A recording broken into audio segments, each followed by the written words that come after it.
홍준표 후보, 제가 어제는 포함이 될 것이라고 예상을 해서 해드렸는데 틀렸는데, 이 홍준표 후보 얘기를 잠깐 좀 하고 마무리하도록 하겠습니다.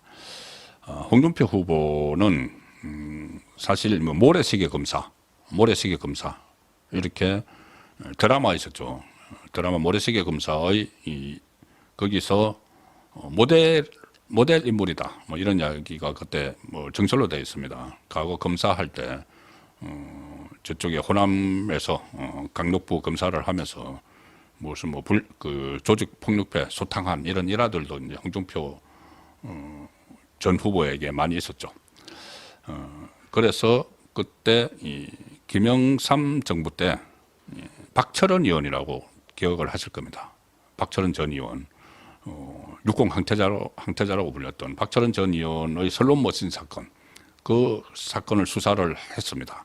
그때 YS의 이 정치적인 경쟁 관계에 있는 사람이 박철원 전 의원 전 장관이었죠. 그래서 어쨌든 그 이후로 YS 쪽에 공천을 받아서 국회의원이 됐고 당대표를 2번 하고 대선은 이제 3번이나 이렇게 출마를 했는데 홍준표 전 후보가 오늘 정계 은퇴 선언을 했습니다. 이제 나는 정치에 끊겠다. 그리고 심지어 탈당하겠다. 국민의힘을. 이렇게 이야기를 했습니다. 정들었던 30년 정들었던 당을 떠나고자 한다. 페이스북에 글을 올렸는데 내일 30년 정들었던 우리 당을 떠나고자 한다. 더 이상 당에서 내 역할이 없고 더 이상 정계에 머물 명분도 없어졌다. 이렇게 이야기를 했습니다. 새로운 인생을 살겠다. 갈등과 반목이 없는 세상에서 살았으면 한다. 이렇게 했는데 정계 은퇴 그때 벌써 어제인가 그젠가요. 본인이 만약에 이번에 경선에서 떨어져서 대선 후보가 되지 못하면은 정계 은퇴하겠다고 이야기를 했었습니다. 그 각오를 하고 이 서울 대구시장직을 사퇴를 해버렸죠. 시장직을 사퇴를 하지 않고 경선에 참여를 할 수도 있습니다. 경선이 이제 끝나서 후보로 등록을 할 때 사퇴를 하면 되죠. 그런데 배수진을 친 거죠. 배수진을 쳐서 이제 사퇴를 했는데 그런데 왜 이렇게 탈당까지 하는 것일까? 탈당까지 하는 것일까? 생각을 하면은 저는 그 이유를 좀 짐작이 가는 측면이 있습니다. 짐작이 갑니다. 뭐냐 하면은 아시다시피 홍준표 전 후보가 한동훈 후보와 오래전부터 각을 세웠죠. 한동훈 후보에 대해서 뭐 굴러온 돌, 그걸 더 심한 이야기들도 많이 했죠. 정치를 하면 안 된다.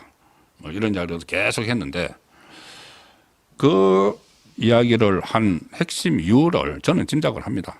왜 그러냐 하면은 본인이 지난번 2022년 대선 때 홍준표 후보가 대선 후보 경선에 나가서 윤석열 후보와 경쟁을 했죠. 그런데 윤석열 후보에게 밀려서 후보가 안 됐습니다. 그런데 그때도 지금처럼 책임 당원 투표를 하고 국민 여론조사를 했는데 국민 여론조사에서는 홍준표 후보가 이겼습니다. 윤석열 후보에게. 그런데 당원 투표에서 너무 많이 져서 후보가 못 됐죠. 그 이후에 홍준표 후보가 계속 하는 이야기는 본인은 조금 전에도 30년 정도였던 당을 떠나고자 한다고 했는데 정말 30년 동안 물론 한 번 이제 무소속 출마하느라고 대구에 출마하느라고 탈당을 했다가 들어온 적은 있지만 30년 동안 본인은 당을 지켰는데 그때 당심에서 졌습니다. 그런데 홍준표 전 후보가 생각할 때는 윤석열 전 대통령도 그때는 굴러온 돌이죠. 자기는 박힌 돌이고. 그런데 굴러온 돌이 오히려 당심에서 자기를 이겨서 대선 후보가 돼버렸고 대통령이 됐고 홍준표는 본인은 보는 말대로 30년 동안 당에 있었는데 당심에서 져버린 거죠. 그래서 본인이 셀프 하방을 했습니다. 대구로 가버렸는데 이제 다시 이제 복귀할 꿈을 꾸면서 갔습니다. 갔는데 갑자기 한동훈이라는 인물이 떠버리는 거죠. 중앙에서 자기 이제 대구에 있는데 한동훈 인물이 쭉 뜨면서 비대위원장도 하고 총선에서 졌는데 다시 당대표에서 경선을 하고 대표가 된다. 그러면은 홍준표 전 후보 입장에서는 제2의 그 윤석열, 그러니까 다른 의미로 다른 정치적 의미가 있는 것이 아니고 외부에서 들어와서 이렇게 다시 이 정통 보수 우파 정당의 중심에 서버렸다. 그게 굉장히 많이 작용을 했습니다. 그게 작용을 해서 한동훈 후보에 대해서 계속 공격을 한 것이죠. 계속 외부에서 들어온 사람이 당 주인 행세를 한다. 계속 공격을 한 이유가 거기에 있습니다. 그런데 이번에도 1차에서는 국민 여론조사 100%였죠. 국민 여론조사 100%에서 어쨌든 본인이 이제 들어왔습니다. 4강 안에 들어왔죠. 그리고 이 한동훈 후보도 4강 안에 들어왔습니다. 그런데 2차에서 당원 투표 50%, 국민 여론조사 50%로 바뀌었죠. 그러면은 당원 투표에서는 홍준표 입장에서는 본인이 압도적으로 이겼어야 됩니다. 한동훈은 외부에서 들어왔고 거기다가 윤석열 대통령 탄핵에 찬성을 하고 더 나아가 탄핵에 주도를 해서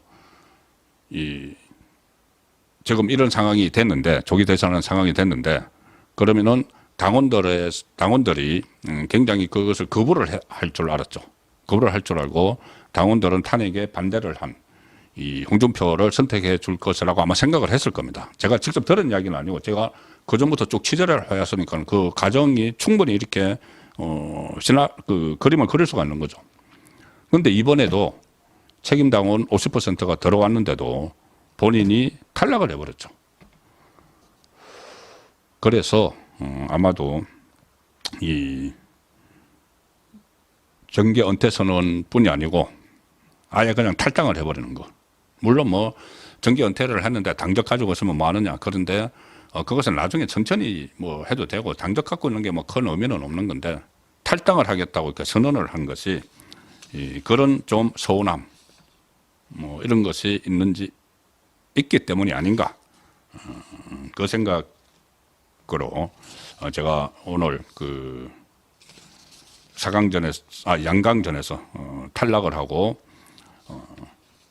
정계 은퇴 선언을 하고 탈당하겠다고 밝힌 홍준표 전 후보의 심정을 조금 들었습니다. 직접 들은 것은 아니지만 제가 취재를 해오면서 충분히 그럴 수 있다는 것을 느꼈기 때문에 말씀을 드렸습니다. 마치기 전에 여론조사 하나 좀 소개를 드리겠습니다. 제가 어제 이제 말씀드린 거는 그거죠. 민주당 후보 이재명, 무소속 후보 한덕수, 국민의힘 후보 가령 김문수 이렇게 했을 때 이재명이 42% 정도 나오고 한덕수 무소속 후보가 25% 나오고 또 김문수 후보가 한 15% 정도 나오면은 결국은 이 두 사람이 합치면은 이재명과 비슷해진다. 그런 3자 대결 구도 여론조사가 진짜 필요했다는 말씀을 드렸습니다. 오늘은 그 3자 대결은 아니고 다른 지금까지 해오던 형식의 3자 대결인데 또 유의미한 조사 결과가 나왔습니다. 충분히 경쟁을 할 수 있다는 거죠. 뭐냐면은 이 여론조사 공정 이 여론조사 공정에 의뢰를 해서 실시한 조사입니다. 펜앤마이크 의뢰입니다. 죄송합니다. 펜앤마이크 의뢰로 여론조사 공정이 조사를 했는데 자 이렇게 붙였습니다. 이재명 그리고 한덕수 이준석 지금까지 해왔던 상황이죠. 방식이죠. 근데 일단 이준석은 빼겠습니다. 이준석은 그냥 뭐 구도를 만들기 위해서 붙여서 뭐 7, 8% 이렇게 나오는데 이준석을 빼고 이재명 한덕수를 했을 때 그다음에 이재명 김문수를 했을 때 이재명 한동훈을 했을 때 이재명 홍준표를 했을 때 이재명 안철수를 했을 때 5가지인데 가장 격차가 적은 것이 한덕수 대행입니다. 한덕수 대행인데 8.4%포인트 지금 아직 대선 출마도 선언을 하지 않았죠. 근데 이런 조사, 그전에는 막 15%까지 차이가 났는데 이 구도의 조사에서도 8.4%포인트 격차가 났다. 충분히. 그리고 또 이 국민의힘 후보와 단일화가 된다면 충분히 겨뤄볼 수 있는 상황이고, 김문수 후보를 대입을 했을 때는 그것보다는 좀 많은 13.3%포인트 격차. 물론 김문수 후보도 한덕수 후보와의 단일화나 원샷 경선에서 이기게 되면은 상당히 지지세가 확 올라갈 수도 있는 것이죠. 그 다음에 세 번째가 홍준표 후보가 경쟁력이 있는 걸로 나왔는데 탈락을 했습니다. 네 번째가 한동훈, 그 다음에 다섯 번째가 안철수 상황이었는데 지금 이 한동훈 후보가 올라가고 홍준표 후보가 탈락한 상황이어서 이 또 새로운 여론조사 결과 어떻게 될지 추이를 좀 지켜보면서 계속 말씀을 드리도록 하겠습니다.